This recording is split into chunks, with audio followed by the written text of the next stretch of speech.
Assalamualaikum warahmatullahi wabarakatuh. Selamat pagi Bu Endang Kiswaga dan teman-teman semuanya. Saya Hana Trasti Satila akan mempresentasikan mengenai proposal text planning studi kasus PT Sinchan. Sebelumnya saya mohon maaf apabila nanti ada suara agak bising gitu karena rumah saya berada di pinggir jalan Pantura. Namun semoga materi atau pesan bisa tersampaikan dengan jelas dan baik. Isi pembahasan yang akan saya sampaikan pada kali ini itu mengenai pertimbangan dan treatment perencanaan pajak serta strategi pajak dalam kerangka transaksi hubungan istimewa yang dilakukan oleh PT Sinchan pada periode pajak tahun 2019. Nih, untuk perencanaan pajak yang pertama itu PPh pasal 2126. Analisis informasi atau basis data dari PT Sinchan yang mempengaruhi PPh pasal 2126 itu kita bisa lihat dalam capturean output dari perhitungan menggunakan aplikasi pajak DJP.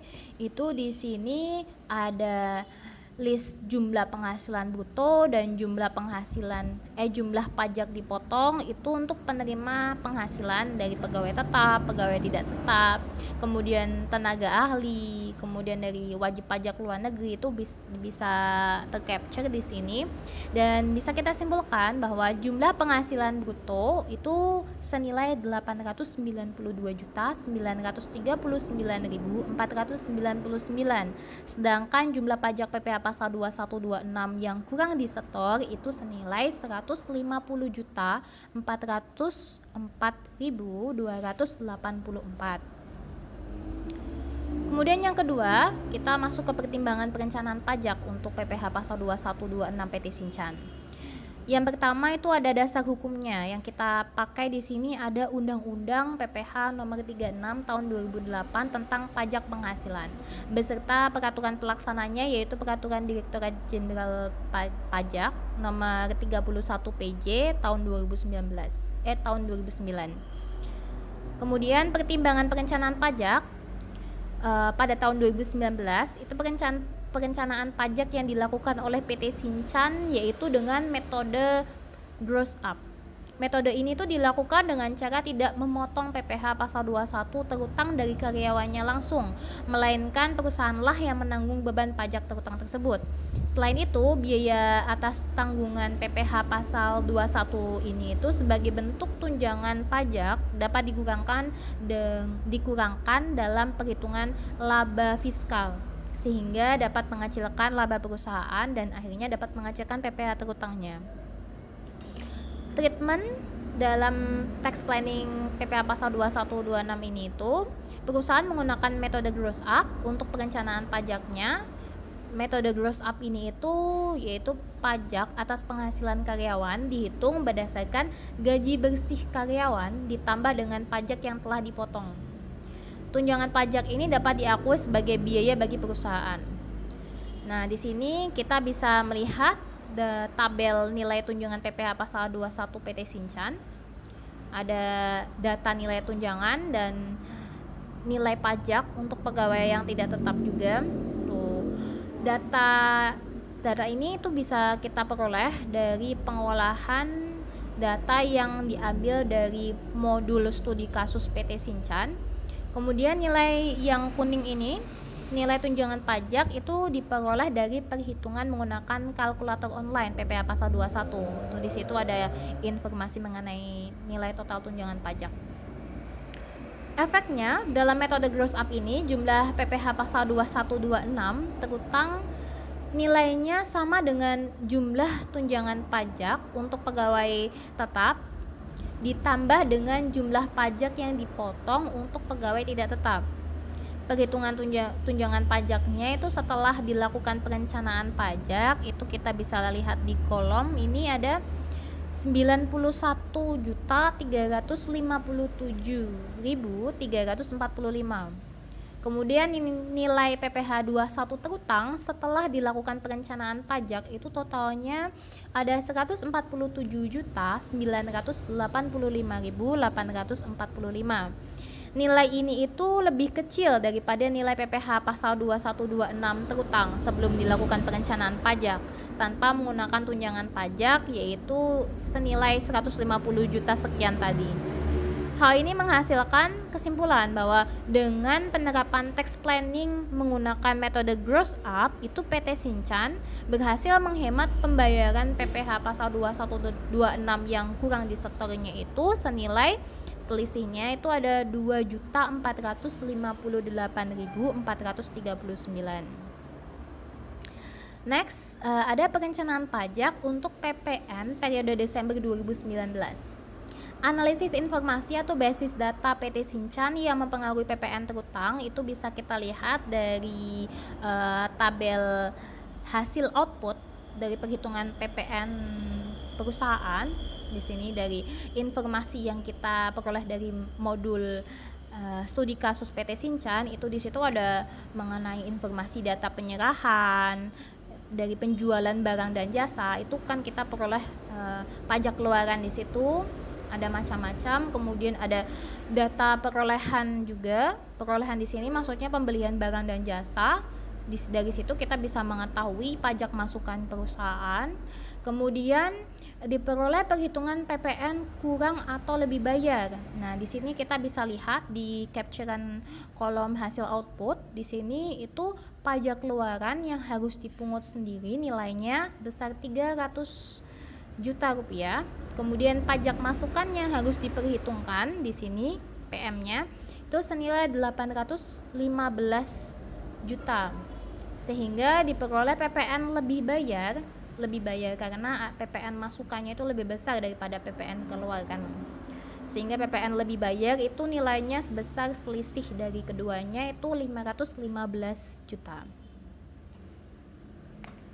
Kemudian pertimbangan perencanaan pajak PPN PT Sinchan itu kita bisa lihat dari dasar hukum.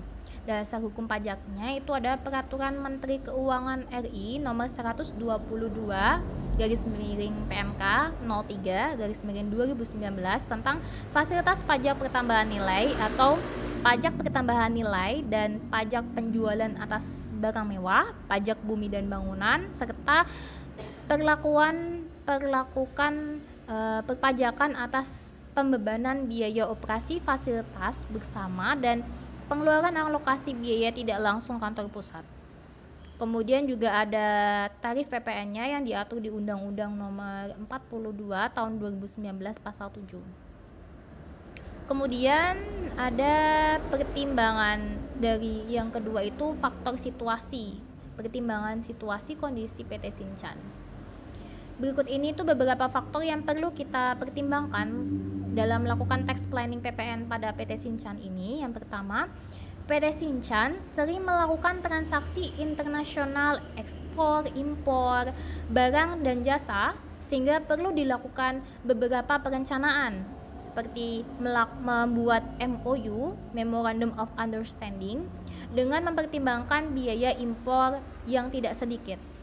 Yang kedua itu PT Sinchan menerapkan penjualan barang atau jasanya secara kredit atau hutang. Kemudian yang ketiga, pada Desember 2019 diperoleh perhitungan jumlah pajak masukan itu lebih besar daripada jumlah pajak keluaran dengan nilai PPN lebih bayarnya seperti yang tadi di capturean kolom hasil output itu sebesar 515 juta itu. Kemudian treatment dari tax planning ini itu yang pertama, dalam transaksi internasional menggunakan mata uang asing, PT Sinchan perlu untuk melakukan nilai kurs mata uang rupiah pada saat terjadi transaksi, sehingga setiap terjadi transaksi akan langsung dilakukan perhitungan. Selain itu, perusahaan harus memilih negara dengan ketersediaan barang yang dibutuhkan oleh perusahaan dengan harga yang sesuai. Kemudian yang kedua, untuk penjualan secara kredit tadi, hutang, PT Sinchan perlu menerapkan perencanaan pajaknya dengan memanfaatkan penundaan pembuatan faktur pajak. Namun perusahaan perlu memperhatikan penerbitan faktur pajak paling lambat pada saat jatuh tempo, sehingga ini untuk menghindari untuk menghindari sanksi administrasi. Yang ketiga, PT Sinchan perlu melakukan perencanaan pajak menggunakan penundaan pengkreditan pajak masukan. Penundaan ini dilakukan paling lamanya 3 bulan setelah berakhirnya masa pajak yang bersangkutan sepanjang belum dibebankan sebagai biaya sesuai pasal 9 ayat 9 Undang-Undang PPN. Kemudian, efek tax planning dari PPN ini, besarnya nilai PPN lebih bayar PT Sinchan pada Desember 2019, maka perusahaan harus melakukan kompensasi. Besarnya nilai lebih bayar itu nilainya 515 juta tadi, dikompensasikan ke masa pajak Januari 2020 dan seterusnya untuk mengurangi kreditan pajak keluaran di periode pajak berikutnya. Besarnya nilai pajak masukan ini lebih tinggi daripada pajak pengeluaran. Ini menunjukkan bahwa pembelian barang atau jasa oleh perusahaan di bulan tersebut lebih tinggi.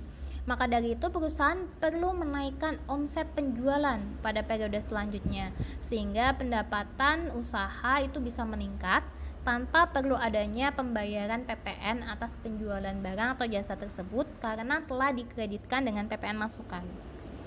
PT Sinchan menggunakan perencanaan pajak atas pembelian barang kena pajak dengan PPN sehingga saat dilakukan mekanisme pengkreditan pajak keluaran dan pajak masukan maka akan meminimalkan PPN terutang pada periode tersebut.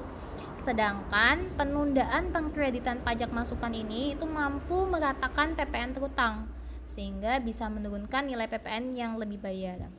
Berikut ini daftar nilai PPN yang dilakukan transformasi pajak atau tax planning. Itu kita bisa lihat ada keterangannya di sini total pajak sebelum tax planning, kemudian penundaan pengkreditan atas pembelian barang secara kredit dan hutang pada PT Satu Nusa. Di salah satu studi case-nya itu di sini ada PT Satu Nusa itu melakukan transaksi dengan PT Sinchan. Di sini di PT Sinchan melakukan pajak masukan, yang mana pajak masukan ini itu akan dialihkan ke periode pajak selanjutnya. Tadi berdasarkan dari informasi yang di kolom hasil perhitungan pajak itu kan tadi PPN terutangnya lebih bayar ya. Kemudian dilakukan penundaan pengkreditan pajak masukan tadi itu dari PT Satu Nusa nilainya di sini asumsinya 290 juta. Nah, di sini dari pajak masukan totalnya yang di awal 815 juta, kemudian dikurangi dari nilai penundaan pengkreditan pajak masukan itu senilai 290 juta, sehingga pajak masukannya itu berubah nilainya menjadi 525 juta, kemudian pajak keluaran masih tetap 300 juta. Sehingga di sini kita bisa mengambil kesimpulan PPN terutangnya lebih bayar akan berubah, akan menurun menjadi 225 juta. Sehingga di sini kita bisa meminimalisir PPN lebih bayarnya itu yang tadinya sangat tinggi itu dikurangin lagi menjadi 225 juta. Untuk selanjutnya itu perencanaan pajak PPh Badan Terutang tahun 2019.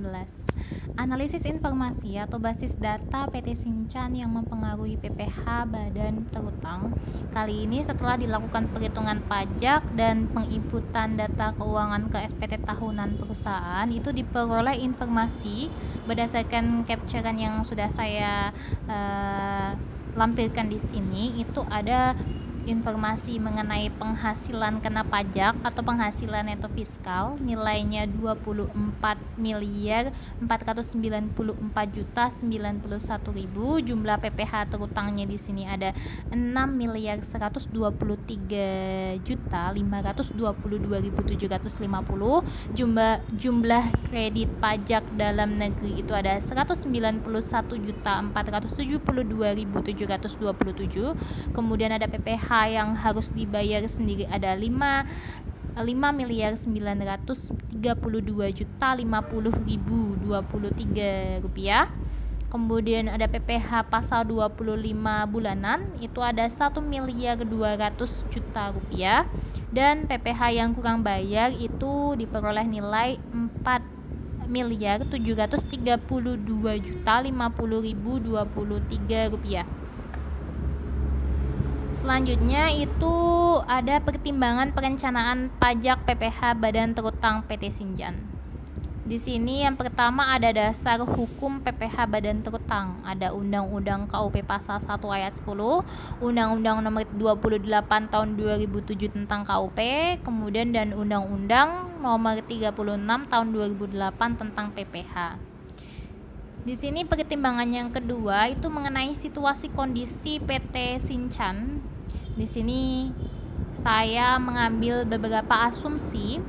Yang pertama, diketahui bahwa adanya pengakuan atas penerimaan piutang yang menimbulkan keuntungan selisih kurs di bulan Desember itu senilai 90.250.000. Yang kedua, adanya budget iklan dan promosi yang akan digunakan untuk periode Januari 2020 itu senilai 450.550.000. Yang ketiga, adanya pembayaran bonus kepada direksi dan karyawan yang akan dibayarkan pada periode Januari 2020 nilainya 2.275.000.000. Yang keempat, adanya perubahan metode gross up untuk transformasi pajak PPh 21 terutang nilainya itu 91.357.345 rupiah.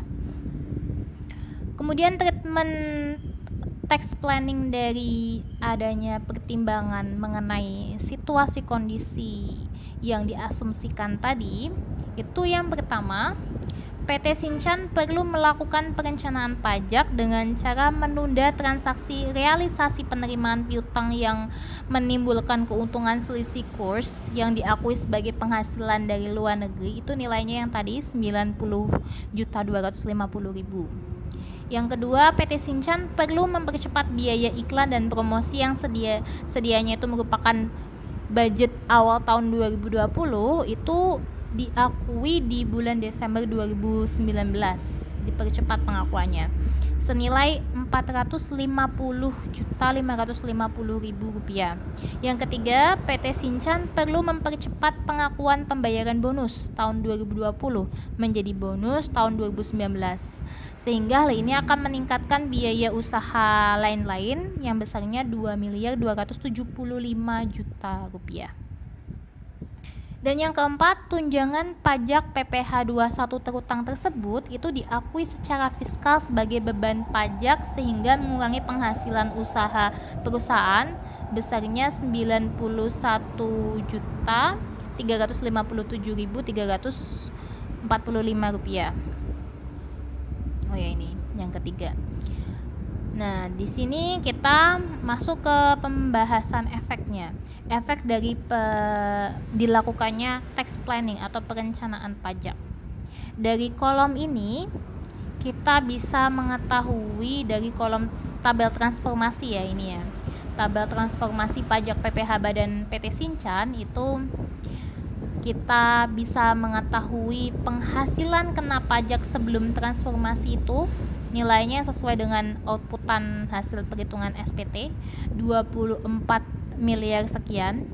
Kemudian di sini dari transformasi adanya penggeseran realisasi penerimaan piutang di Januari 2020, maka hal ini dapat mengurangi nilai penghasilan dari luar negeri sehingga akan mengurangi penghasilan kena pajak di tahun 2019.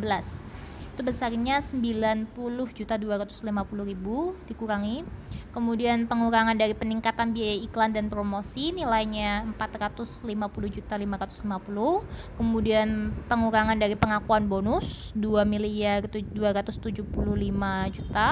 Kemudian ada pengurangan dari pengakuan tunjangan pajak PPh 21 senilai 91.357.345. Kemudian dari adanya transformasi beberapa situasi tersebut itu total pengurangan penghasilan kena pajaknya itu berubah menjadi 2.907.157.345. Nah, dari sini kita lakukan penyesuaian lagi, itu penghasilan kena pajak setelah transformasi itu nilainya menjadi 21.933.655 rupiah. Kita bisa memperoleh informasi mengenai jumlah PPh terutangnya. Tarifnya ini 25%, nilainya 5.396.733.411 rupiah. Kemudian kita bisa memperoleh jumlah kredit pajak dalam negeri, PPh yang harus dibayar sendiri, kemudian PPh pasal 25 bulanan, dan kita akhirnya bisa mengetahui PPh yang kurang dibayar di sini itu nilainya 4.5.260.686 rupiah. Dari data tersebut itu kita bisa menyimpulkan bahwa setelah dilakukannya perencanaan pajak atau transformasi pajak, nilai PPh kurang bayar di tahun 2019 itu sebesar 4.5.260.686 rupiah. Hal ini menjadikan perusahaan bisa melakukan penghematan pajak sebesar 724.789.336 rupiah. Oke, saya lanjutkan. Untuk pembahasan selanjutnya ada strategi pajak dalam kerangka transaksi hubungan istimewa. Strategi pajak untuk perusahaan yang memiliki transaksi hubungan istimewa itu diantaranya dengan menggunakan metode transfer pricing yang paling sesuai dengan fakta perusahaan. Berdasarkan lampiran peraturan Direktorat Jenderal Pajak nomor 22 PJ tahun 2013, metode transfer pricing yang bisa digunakan oleh PT Sinchan dalam rangka melakukan strategi pajaknya itu dengan metode pembagian laba atau PSM dengan pembagian laba kontribusi. Metode ini adalah penentuan harga transfer yang membagi laba gabungan kepada pihak afiliasi yang terlibat dalam transaksi afiliasi berdasarkan kontribusi yang diberikan. Pembagian laba kontribusi ini maksudnya adalah metode pembagian laba antara pihak afiliasi berdasarkan fungsi yang dilakukan, aset yang digunakan, dan resiko yang ditanggung setiap pihak yang terlibat dalam transaksi afiliasi. Mengapa metode PSM dengan pembagian laba kontribusi ini digunakan oleh PT Sinchan? Dikarenakan ada beberapa faktor situasi kondisi yang mendukung. Yang pertama, PT Sinchan itu merupakan perusahaan industri dagang elektronik dengan barang utamanya televisi dan memiliki perusahaan afiliasi yang memiliki keterlibatan operasi yang saling terintegrasi dengan perusahaan PT Sinchan. Itu diasumsikan di sini ada beberapa perusahaan, diantaranya PT Himawari yang berjalan pada jasa iklan dan pemasaran, kemudian PT Mazao yang bergerak pada perusahaan produksi televisi, kemudian PT Hiroshi, perusahaan yang bergerak pada mesin dan perkakas elektronik, kemudian PT Shigo, perusahaan dagang elektronik, kemudian Corona Co Ltd, itu perdagangan barang elektronik, dan PT Tradisi itu perusahaan yang bergerak pada produksi spare part barang elektronik. Kemudian yang kedua, itu antara kedua belah pihak memberikan kontribusi yang bernilai sehingga tidak dapat dilakukan pengujian secara terpisah. Saling berkaitan dalam operasional antara perusahaan satu dengan perusahaan afiliasi yang lainnya. Kemudian berikut ini ada beberapa strategi pajak yang perlu diperhatikan dalam transaksi hubungan istimewa. Yang pertama, dalam hubungan istimewa ini dapat menyebabkan adanya kemungkinan harga dapat ditekan lebih rendah dari harga pasar. Maka agar potongan harga bisa dikurangkan saat menghitung DPP, ada syarat yang harus dipenuhi, yaitu potongan harga harus dicantumkan dalam faktur pajak. Yang kedua, apabila PPN menjadi bagian dari harga atau pembayaran atas penyerahan barang atau jasa kena pajak, maka PPN yang terutang itu dihitung 10/110 dari harga atau pembayaran atas penyerahan BKP atau JKP. Dan yang ketiga, untuk transaksi yang dilakukan dengan menggunakan mata uang asing, penghitungan besarnya PPN dan PPNBM terutang harus dikonversi ke dalam mata uang rupiah dengan menggunakan kurs yang ditetapkan Menteri Keuangan yang berlaku pada saat pembuatan faktur pajak. Kemudian efek dari penerapan strategi pajak metode PSM pembagian laba kontribusi ini diantaranya yang pertama, ketika besarnya penghasilan kena pajak dinilai terlalu besar, maka dengan metode PSM ini PT Sinchan bisa membagi atau mendistribusikan nilai laba perusahaan kepada perusahaan-perusahaan afiliasinya sehingga nilai penghasilan itu tercatat lebih rendah. Yang kedua, PT Sinchan bisa menambah biaya-biaya yang dikeluarkan dalam rangka mendukung transaksi antara perusahaan afiliasi. Misal biaya perawatan aset milik PT Shiro dan PT Mazao, yang mana aset tersebut itu dimanfaatkan atau digunakan oleh PT Sinchan. Biaya atas perawatan aset tersebut bisa digunakan sebagai pengurang penghasilan neto perusahaan, sehingga nilai PPh badan terutang itu akan semakin rendah. Sekian presentasi dari saya, kurang lebihnya saya mohon maaf dan terima kasih. Wassalamualaikum warahmatullahi wabarakatuh.